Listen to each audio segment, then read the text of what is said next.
Good evening, everyone. I'm Katie McManus, business strategist and money mindset coach. And I'm here tonight with one of my absolute favorite human beings in the entire world, Michelle McCarthy, all the way from Australia. Welcome, Michelle. Hi. And I'm so excited for our conversation tonight because we're talking about building like a brand that people actually remember, they recognize it. And, you have this really special process to help people figure out what that is for them. And it was honestly one of the hardest things that I had to do, and it ended in me wearing a hot dog costume. So I'm really happy that you're making this a little less painful for people. Yes, I love that.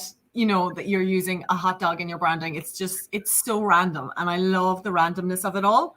And I think that's what people overlook because my process and what I do is kind of help people uncover that part of themselves, like the really weird stuff that you don't actually think that you don't want to share. It's actually lean into that a little bit more and show you're weird. And that's how you get recognized. So yeah, I love this and I love chatting about this. Yeah.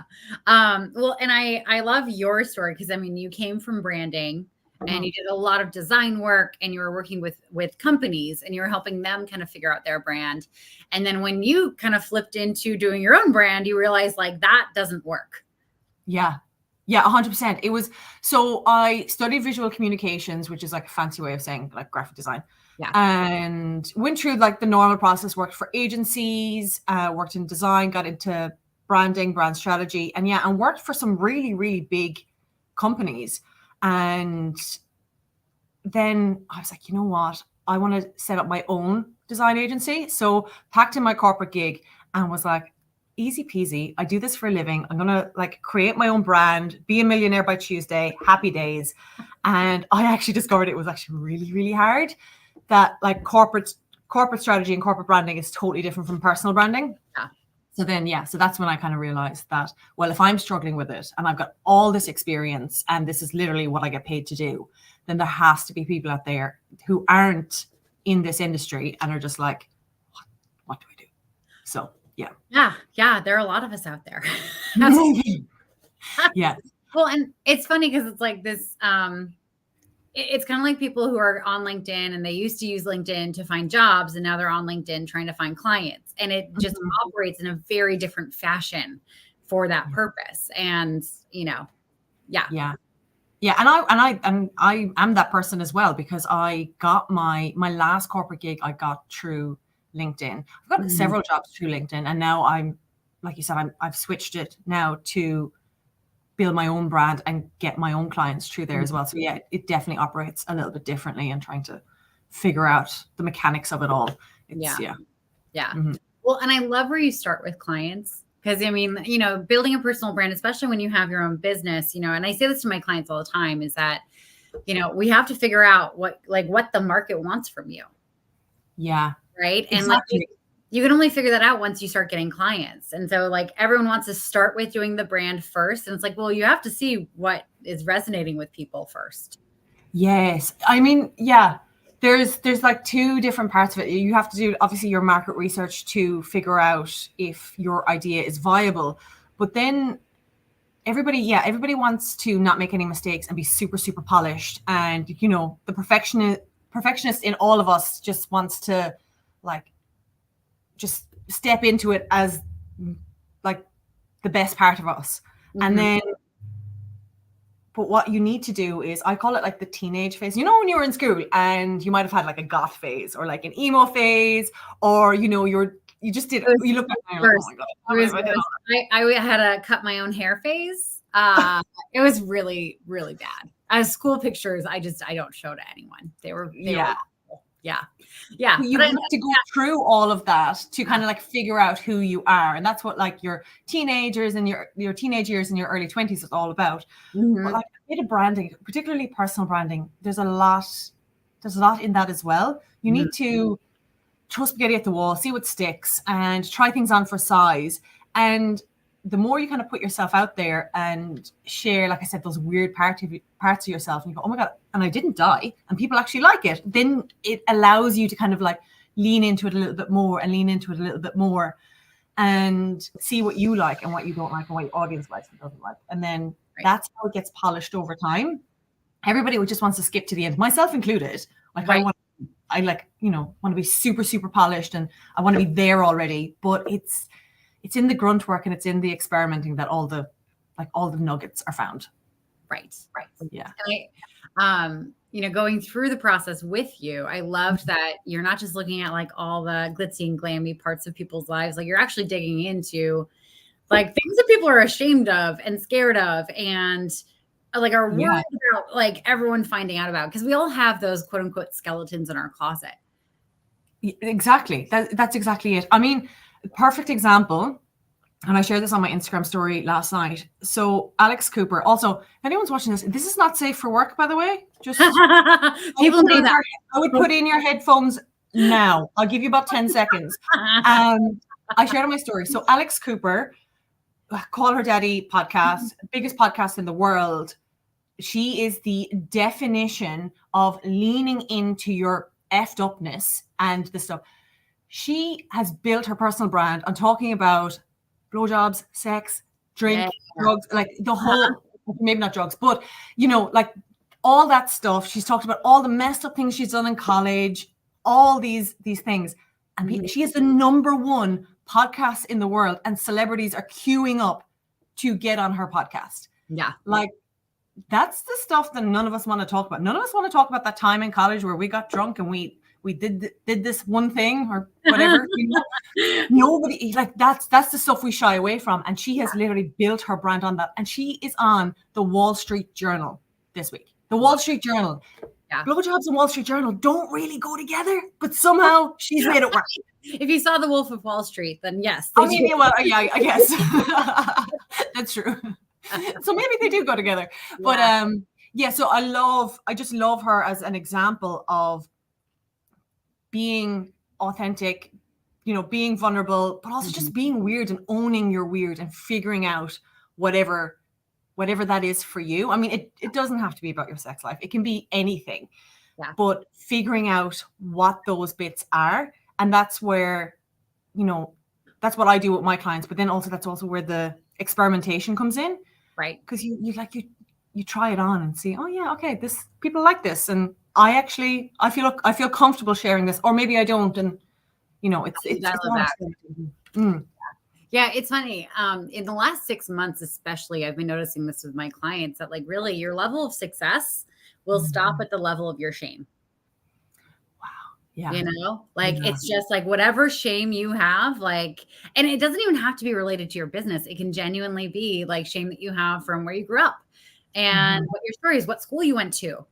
And if like you hold on to that shame and keep it in the dark and don't let the light see it, like that is going to be the dark ceiling that you're going to bump up against at all times in your business. Yeah. Yeah. I mean, working with you for the past couple of months, I've learned to see those parts of myself as well. And I kind of always say that like, if you don't like yourself, we always say in marketing that to build an audience and build your client, build rapport, people need to know, like, and trust you. Yeah. But if you don't like and trust yourself and know yourself, I mean, how can you expect anybody else to? Right. And I do think that in terms of your reach, it does come back to how much you like yourself and how much of the weird you're willing to show and how much of the real you, because I say all the time, people have the best BS detectors. Yeah. Like, you can say all the things and have all the production, but like, if you don't like yourself, if you don't believe in what you're selling, if you don't believe in yourself, nobody else is going to. Right. People can see through it. Oh, 100%. And and I think we all resonate. We see content online, and like when we see something that feels genuine, we feel like we're friends with that person. Yeah. Yeah. I was in Pilates yesterday, and at the end, the instructor, she was talking about, she's like, "Oh, I have this friend," and then she goes, "Actually, she's not a friend. I just follow her on Instagram." And it was just so funny because she, obviously, whoever she was talking about, she felt like she knew her. Yeah. And she's like, "Oh yeah, no, I know this girl. she's like, well, actually, I don't know her. I just follow her. But it's true. Like, you feel like you, and the best brands and the best people online and the people who have the most success and the biggest audiences create that environment where you feel like you're part of their lives. Yeah. And there's this connection, and you feel like it feels like a FaceTime with your friends, or it just feels like you feel like you're one-on-one with them. Yeah. And yeah. Those are the guys that just, skyrocket in success. Totally. It's so funny you say that. I had a guy, Lex, who lives in France. He collects all these books. Like, he does a lot of like esoteric shit. And I absolutely love it. And so I started following him last year or something. And he messaged me a couple months ago, and he's like, dude, like, we've never spoken, but I had a random dream last night that we were at a amusement park, and Chevy Chase was going around being an asshole to everyone and fucking with things. And we're trying to like go and do all this stuff to like keep him from ruining things. But it's like, it's so funny because like at the level that you've infiltrated someone's subconscious, that they're, like, you're in their dreams just as a random character. It's absolutely wild. That is so wild. And I know I have dreams about, I don't know his actual name, but the guy who does dad chats on TikTok. Oh, yes. Yeah. He and his wife, I just feel like they're my besties, and I can't get enough of them. They're so funny. They're hilarious. Yeah. I love that. Yeah. And I think those people that have done that really well, I think, again, they're owning their own story, and they're liking themselves. Yeah. And that's where, they're not trying to be super polished and super professional. So yeah, I think we can learn a lot from those people. Yeah. Yeah, no, 100%. And we all think, and I know this from all my clients, everyone, when they first start, they think, okay, I have to go out there and I have to like prove that I'm smart and capable and show everyone that I can do this. And really, they're trying to show themselves, but it's like, the people out there, they assume that you're smart, and they assume that you're capable if you say that you do the thing. And I always remind people, like, because all of my clients have, a gazillion self-help books. I'm like, go pick up a self-help book from the shelf. And I guarantee you the intro or the first chapter are going to be about how that author completely fucked up their lives, crashed and burned everything, got addicted to heroin, whatever, came back from it. Yeah. And that's the stuff that builds trust. Because when someone sees that someone has like done something that serious and then come back from it, you're like, oh, well, I'm not that fucked up. I can totally, get there too. Yeah. I think the other side of that as well, though, which is definitely kind of a thought that I had before, is, you hear these like Phoenix rising stories that people have hit rock bottom, and you're like, but I haven't hit rock bottom. So, it's like my comeback story isn't as good as, like you said, the person who got addicted to heroin. It was only a cocaine addiction for me. So right. Yeah, totally. like, you know what I mean? You feel like your story isn't worthy. It's not fucked up enough. Right. So, I think that's a lot of work that we both do with our clients, is kind of figuring out that it doesn't have to be that extreme either, that you're kind of figuring out what is your story and what is compelling, because there are plenty of people who don't feel that unique and that special or that smart. Yeah. And it's kind of pulling out those little bits to be like, it's okay. You can be a plain Jane, but then also have a super like rock star brand. Right. Yeah. Yeah. It's so funny you say that. It brings me back to when I started my coach training, and I was in a training with this woman who, we just clicked. She was such a nice person. And, we got to talking, and she was sharing about her background, and like her parents had given her away to the foster system. And she was like taken in by this family, and they called her daughter, their daughter, but I don't know. She never really felt like she had a family. Yeah. And now she's mom, and she's married, and she has this family that she's created. And I remember thinking, this is really fucked up, that I'm kind of jealous of this woman for having such an interesting backstory. And it's like, of course, like that's terrible. That's terrible. Like I wouldn't wish that backstory on anyone, and it's for those of us who haven't had an exciting life, we haven't had anything dramatic that we can point to and be like, here, check this out. This will get my, but then I also think attention. That's a niche in itself. Yeah. Because you have, like, if you think of, like, you know, your brand archetypes, you have like the outlaw who is, you know, the image of like a biker, like Harley Davidson would fall into that category. So that's how you think of, like, they're the outlaw. So you have the outlaw, the rock star, the person who's done all this messed up stuff, and that's their story. Yeah. But then there's also a brand archetype called like the everyman. So when you're talking about like dad chats, he would fall under that, because he's just a guy who drinks coffee in his car talking about his kids. Which, how does he not spill? He's constantly talking. He does that on purpose. You know, I mean, that leads into like your brand elements. So obviously you've got the hot dog, right? But for him, it's coffee. Yeah, you know, and that little bit, even where the camera cuts into, that is his kind of recognizable thread that he brings through, and it's something so simple. And there was a video that was it Caribou Coffee, that his wife edited his name on his thing to Chatty Daddy. So he's waiting for his coffee and they're calling out Chatty Daddy, and he's like, but that ended up being I don't know if it was like sponsored, but then Caribou Coffee sent him this coffee cup, and they did a whole thing that worked for Caribou Coffee. It worked for him. And it's that thing that he's a dad, he's a lawyer, I'm pretty sure. He sits in his car and he talks about his kids. Yeah. Coffee is not, you know, it's kind of nothing to do with it, but he's brought it in, and then you kind of like, you weave in those little elements, and it kind of becomes recognizable. Because like we were talking about him, and the first thing you said was, I don't know how he spilled his coffee. Exactly. And it's like that association. So everybody can kind of you can craft that narrative and what that element is, and it, you know, it can lead to some recognizable things, but also some really cool like brand sponsorship and deal opportunities, which is really cool. Seriously. And it, you know, it's so obvious when you watch his stuff that he's having fun with it. Yeah.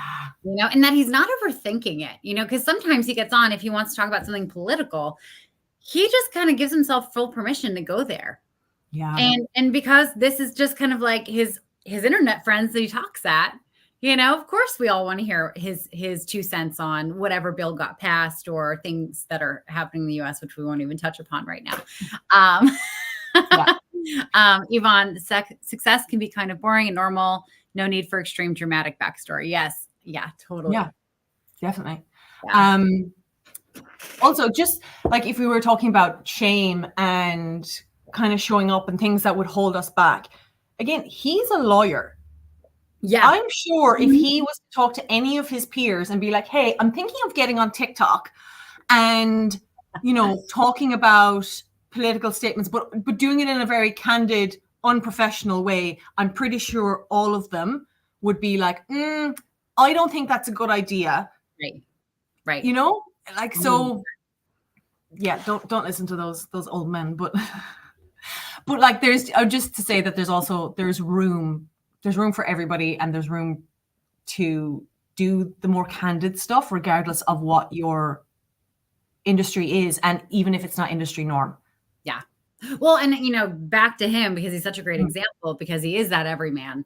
You know, say he got laid off from his law firm. You know, he could share that he got laid off from his law firm. He would have so many job offers. I can't think of who, but that happened to someone recently. I'm sure it's happened to loads of people. I can't remember who. Somebody I follow, that's during the big tech layoffs, I think they got laid off, and they went on TikTok, and it was just like, snap it up. Actually, it happened in Australia. There's a like morning radio show, and there's Jason Lauren, they're called. They're on one radio station, very, very popular. They got let go, and because they were bringing in somebody else, and there was an absolute uproar. And obviously everybody on social media was like, this is, you know, not on. And another radio station kind of snapped them up, and now everybody has moved to that radio station. But it's all that's a more extreme example, because they're obviously in the media already, but sharing those kinds of things and being like, hey, like, we just got fired. Yeah. It can be hugely powerful. And then also it's leaning into that, those success stories and the vulnerability, and people love a success story. Right. So, you know, I think we can all use it to our advantage. Yeah. And to add to that, people love to be part of a success story. Like if one of your followers can have a part in helping you be successful, and even if it's just like they like your stuff, or they comment on your stuff, or they follow you, or, you know, whatever, you know, they switch channels with you, like they get to be a part of it. They get to be part of the reason why you get to be successful. Yeah. You know, I think it's one of the reasons Taylor Swift like has such an incredibly loyal following, because she makes her success about her fans. Yeah, definitely. And I mean, I had seen that clip, and this is a complete tangent, but I had seen the clip of Travis Kelce's, his own podcast, and he mentioned that he had went to her concert. He brought the bracelet with his number on it, and he said that he wanted to give it to her. Yeah. And that was obviously stitched when they had already become a couple. So, but I'm wondering, was that the catalyst? Did he say, like, he just put it out into the universe? He put it out onto his platform, and someone went, well, I'm friends with you and I know her. Yeah. I wonder, is that how it actually think so. Yeah. Yeah. Imagine. Yeah. So I would love a date with racking my brain trying to think of a celebrity. So if anybody can facilitate that, maybe someone who's single for you, you know? Yeah. You know, I mean, I am in the market for an American, because I just got my Australian passport. So I now have my European passport, my Australian passport. So I would really like the trifecta. So any tall Americans out there? I mean, I feel like I'm in the market for a European. The European, maybe we should just get married. We can chat. Yeah, let's do it.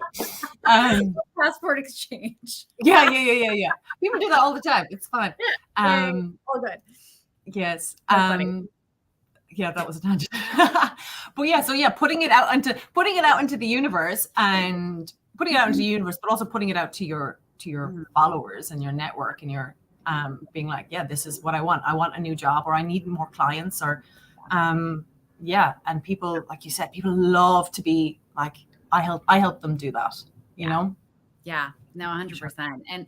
And to bring it back to the brand, you know, one of the things that I see so many new business owners, and especially people who are like just on the cusp of like being super successful, like where they hold themselves back is like they feel like they're not polished enough, you know? And it's like they have so much to say, and they have so much to share, and they can create so much impact in the world, and they just feel like this, like the presentation's not good enough.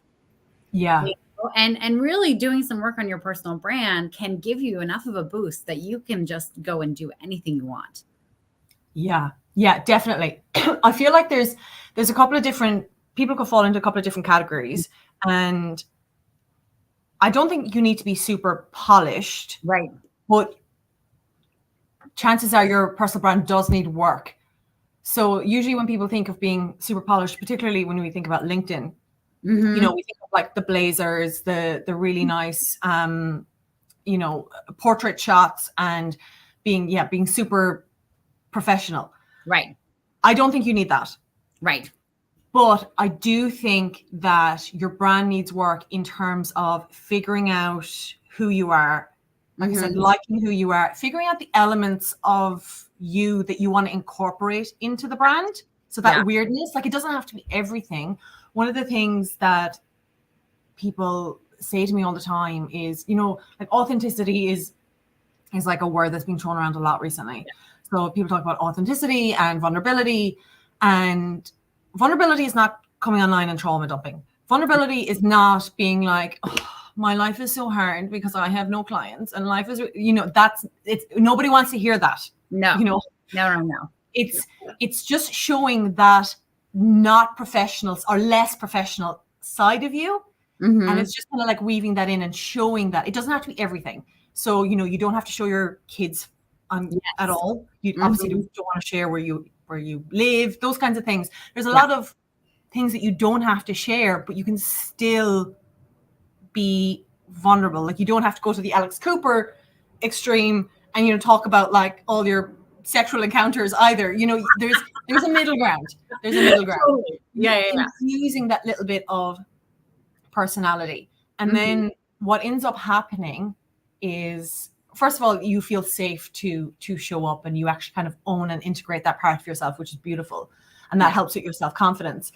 But then what ends up happening is you start attracting opportunities and client, if you're in business, clients, if you're in corporate, new jobs or promotions that actually align with you. Because if you're presenting this super polished, you know, same as everybody else, blazer and, you know, or pink power suit as everybody else, you're not standing out, you're blending in. Yeah. And the opportunities that will come will reflect that.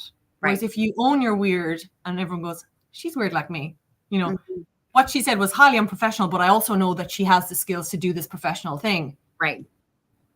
You know, like I said, because people buy from people they know, like, and trust. And the liking part is where you have to show your personality for that to happen. Right. And also, like, you know, everyone knows that everyone has a freak flag. So I'd rather hang out with the person who's freak flag, like, I know and like, than someone who's like a completely unknown, you know? Yeah.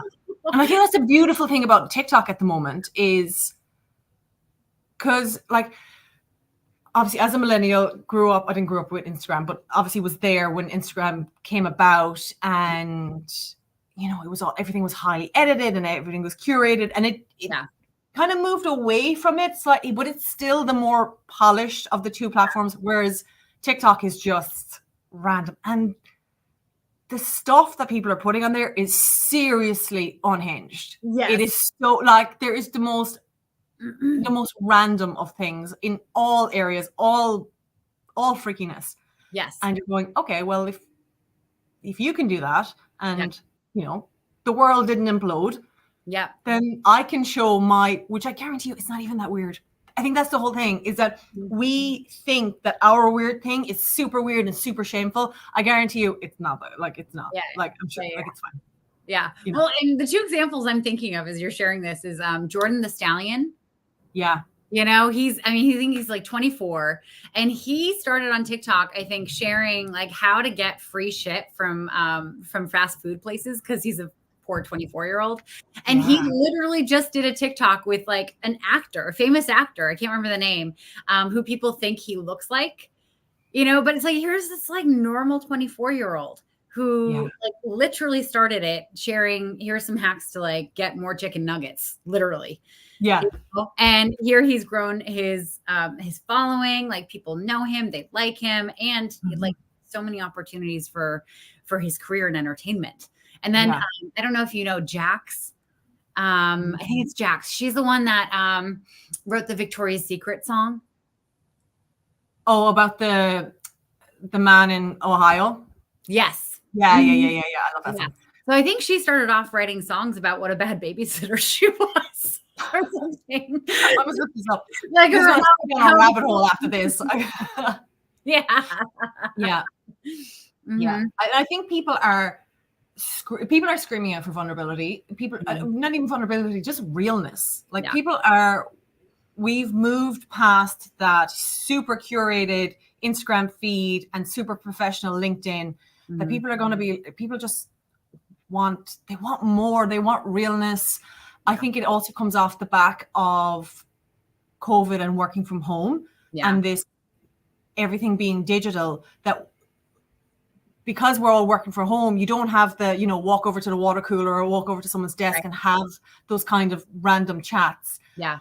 So everything's very surface level. People they're just craving, it's connection. It's human connection. That's what it is. And I think people are really, really craving it. And so in order to do that, you have to kind of show the other sides of you. Yeah. And then, Yeah.